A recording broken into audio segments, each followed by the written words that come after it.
السلام علیکم ورحمۃ اللہ وبرکاتہ۔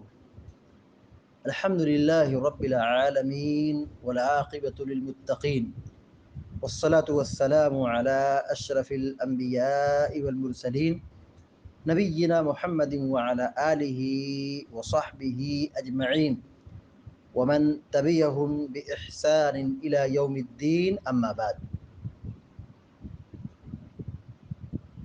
اللہ رب العالمین کی توفیق سے اور اس کے فضل و کرم سے بلوغ المرام من ادلۃ الاحکام کی پہلی کتاب کتاب الطہارہ مکمل ہوئی۔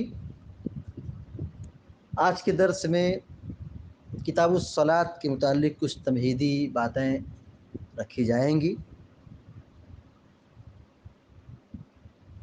بلوغ المرام من ادلۃ الاحکام کی دوسری کتاب کتاب الصلاۃ ہے، نماز کی کتاب، یعنی اس کتاب میں نماز کے متعلق احادیث کو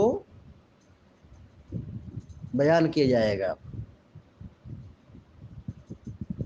پہلے طہارت کو ذکر کیا گیا، پھر طہارت کے بعد نماز کا ذکر ہے۔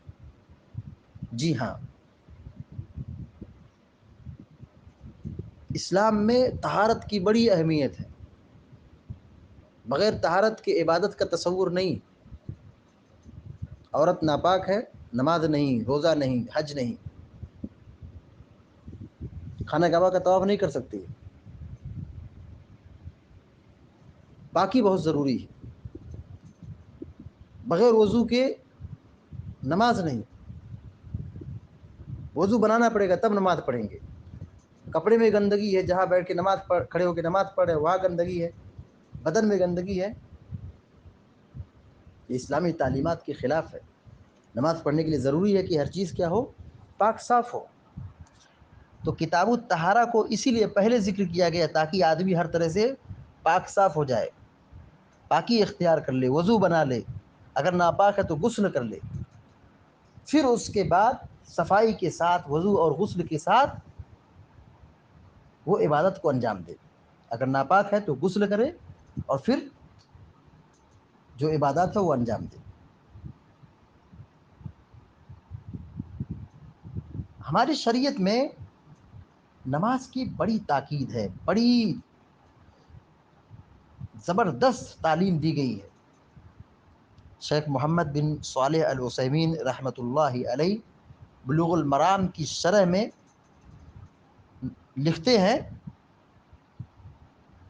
کہ نماز یہ سب سے افضل عبادت ہے، یہ نماز ارکان اسلام میں سے ہے۔ اس نماز کی ادائیگی پر شدید تاکید کی گئی ہے، اور یہ نماز یہ سب سے بڑی عبادت ہے۔ توحید اور ایمان کے بعد سب سے بڑی عبادت نماز ہے۔ پھر اس کے بعد وہ کچھ نکات کے ذریعے سے نماز کی اہمیت اور اس کی افادیت اور اس کی فضیلت پر روشنی ڈالتے ہیں۔ نمبر 1، کہا نماز یہ وہ فریضہ ہے، یہ وہ عبادت ہے اللہ رب العالمین نے اپنے نبی کو بغیر واسطے کے اس کو عطا کیا ہے۔ دیکھیے زکوٰۃ، روزہ، حج اور دیگر جتنی عبادات ہیں وہ جبریل لے کر کے آئے اللہ کے نبی کے پاس، لیکن نماز ایک ایسی عظیم عبادت ہے کہ اللہ رب العالمین نے آپ کو یہ تحفہ اور یہ فریضہ بغیر کسی واسطے کے عطا کیا ہے، ڈائریکٹ دیا آپ کو۔ نمبر 2،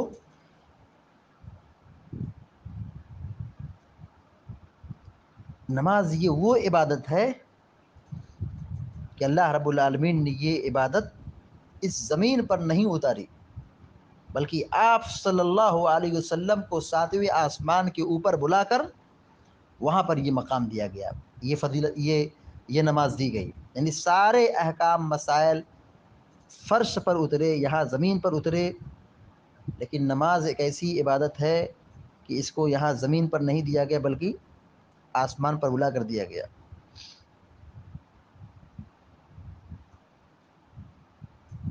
تیسری بات یہ ہے کہ اس عظیم عبادت کو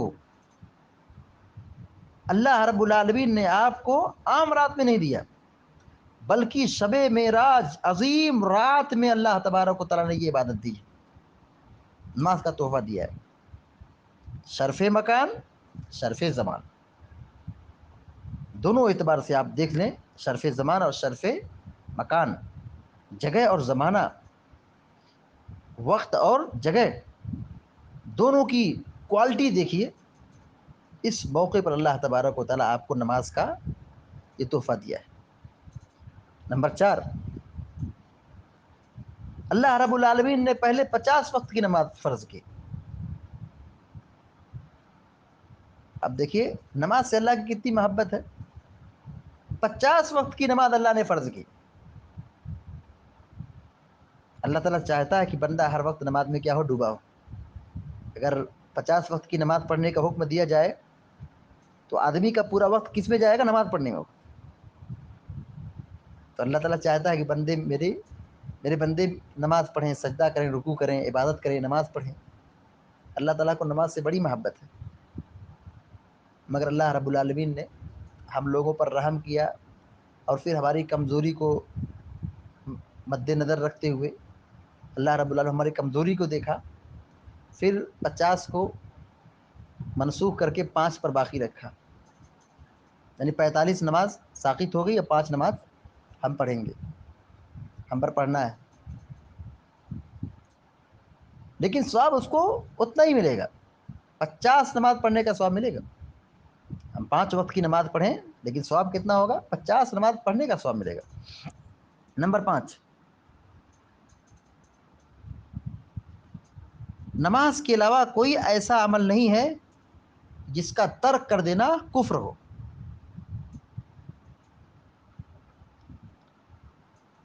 اور پیارے نبی صلی اللہ علیہ وسلم کے صحابہ اکرام نماز چھوڑنے کے علاوہ کسی چیز کو کفر نہیں سمجھتے تھے۔ نماز کا چھوڑنا بہت سنگین جرم ہے، آگے انشاءاللہ بات آئے گی، لیکن ابھی یہاں یہ سمجھیں کہ نماز کے علاوہ کوئی ایسا عمل نہیں ہے کہ جس کے چھوڑ دینے پر، جس کے نہ کرنے پر آدمی کیا ہو، کفر میں داخل ہوا، کیونکہ نماز چھوڑنا کیا ہے، کفر ہے۔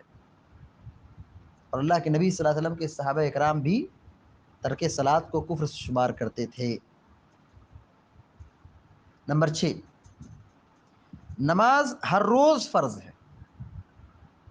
نماز کیا ہے، یہ ایسی عبادت ہے جو ہر روز ہے۔ بقیہ اور جو عبادت ہے ان کو دیکھیں، روزہ کیا ہے، یہ سنوی ہے، مطلب سال میں ایک مرتبہ ہے۔ زکوٰۃ یہ سنوی ہے، یعنی زکوٰۃ سال میں ایک مرتبہ دینا ہے۔ اور حج یہ کیا ہے، عمری ہے، تب زندگی میں ایک مرتبہ ادا کرنا ہے۔ لیکن نماز یہ وہ عبادت ہے جو زندگی میں ہر روز ادا کرنا ہے۔ نمبر 7، شیخ محمد بن صالح العثیمین لکھتے ہیں، نماز ہی وہ واحد عبادت ہے جس میں بندہ اپنے رب سے مناجات کرتا ہے۔ نماز یہ وہ عبادت ہے جس میں بندہ اللہ تعالیٰ سے سرگوشی کرتا ہے، مناجات کرتا ہے۔ نمبر 8، نماز ہر حال میں فرض ہے۔ نماز میں کنسیشن اور چھٹی نہیں، ہر حال میں فرض ہے۔ ہاں، نماز پڑھنے میں کچھ تکلیف ہے، کچھ پریشانی ہے تو شریعت میں رخصت ہے، لیکن نماز سے رخصت نہیں، نماز پڑھنا ہی پڑھنا ہے۔ جیسے اگر پانی نہیں مل رہا ہے، وضو بنانا ہے، پانی نہیں مل رہا ہے تو تیمم کر کے نماز پڑھیں۔ نماز پڑھنا ہے لیکن بیمار ہے، کھڑے ہو نہیں ہو سکتے تو بیٹھ کے پڑھیں، بیٹھ نہیں سکتے تو لیٹ کے پڑھیں، نماز ساقط نہیں۔ گندگی لگی ہے اور وہ صاف نہیں کر سکتے، گندگی ہی میں پڑھیں۔ جیسے ایک آدمی کو پیشاب کے قطرے کی بیماری ہے مثال کے طور پر، اب وہ نماز پڑھنے جا رہا ہے اور اس کی شرمگاہ سے قطرہ گر گیا، پیشاب گر گیا، قطرہ آ گیا، تو وہ اسی میں نماز پڑھے گا، چونکہ وہ بیماری ہے، مجبوری ہے، پریشانی ہے۔ نماز معاف نہیں ہے، حتیٰ کہ میدان جنگ میں بھی نماز معاف نہیں۔ اب آپ سمجھ سکتے ہیں کہ نماز کی قیمت کیا ہے، نماز کی اہمیت کیا ہے۔ ہر حال میں اس کو ادا کرنا ہے، نماز کی پابندی کرنا۔ یہ کچھ نکات تھے جس کو شیخ محمد بن صالح العثیمین رحمہ اللہ نے اپنی کتاب میں ذکر کیا ہے، اپنی شرح میں ذکر کیا ہے۔ دیکھیے نماز بڑی عظیم عبادت ہے، اور یہ ہر شریعت میں تھی، اور یہ نماز اسلام اور دین کا بنیادی رکن ہے۔ یہ اسلام کے جو 5 کھمبے ہیں، 5 پلر ہیں، تو ایمان لانے، اسلام لانے کے بعد دوسرے نمبر پر نماز کی پابندی ہے۔ کلمہ توحید کی گواہی کے بعد جو فریضہ عائد ہوتا ہے سب سے پہلے نماز ہے، اور نماز کا چھوڑنا یہ بہت بڑا گناہ ہے، بہت بڑا گناہ ہے، کفر ہے۔ علامہ ابن تیمیہ رحمۃ اللہ علیہ نے بڑی وضاحت کے ساتھ لکھا ہے کہ نماز کا چھوڑنا یہ زنا سے بڑھ کر گناہ ہے، قتل سے بڑھ کر گناہ ہے، چوری اور ڈاکے سے بڑھ کر گناہ ہے، شراب پینے سے بڑھ کر کے گناہ ہے۔ آج ہمارے سماج میں نماز چھوڑنے کو گناہ سمجھتے ہی نہیں، نماز چھوڑنے کو گناہ سمجھتے ہی نہیں۔ دیکھیے اہل علم کے فتاوے، اہل علم یہ کہتے ہیں کہ جو آدمی نماز نہیں پڑھتا وہ آدمی کفر میں داخل ہو گیا، کیونکہ نماز کا چھوڑنا کفر ہے۔ وَأَقِيمُوا الصَّلَاةَ وَلَا تَكُونُوا مِنَ الْمُشْرِكِينَ، نماز پڑھو اور مشرکوں میں سے نہ ہو جاؤ۔ بین الرجل وبین الکفر والشرک ترک الصلاۃ، یعنی مسلمان اور کافر کے بیچ میں جو فرق کرنے والی چیز ہے یہی نماز ہے۔ نماز ہی سے پہچان ہوتی ہے کہ مسلمان ہے، نماز نہیں پڑھتا ہے وہ اسلام میں نہیں ہے۔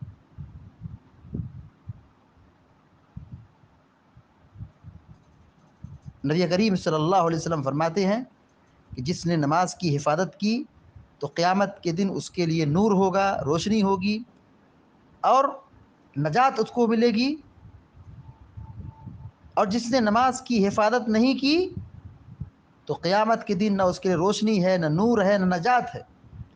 بے نمازی قیامت کے دن قارون کے ساتھ، فرعون کے ساتھ، حامان کے ساتھ، ابی ابن خلف کے ساتھ ہوگا۔ ایسے برے اور بدتمیز اور نافرمان لوگوں کے ساتھ، ظالموں کے ساتھ اٹھایا جائے گا۔ اللہ اکبر۔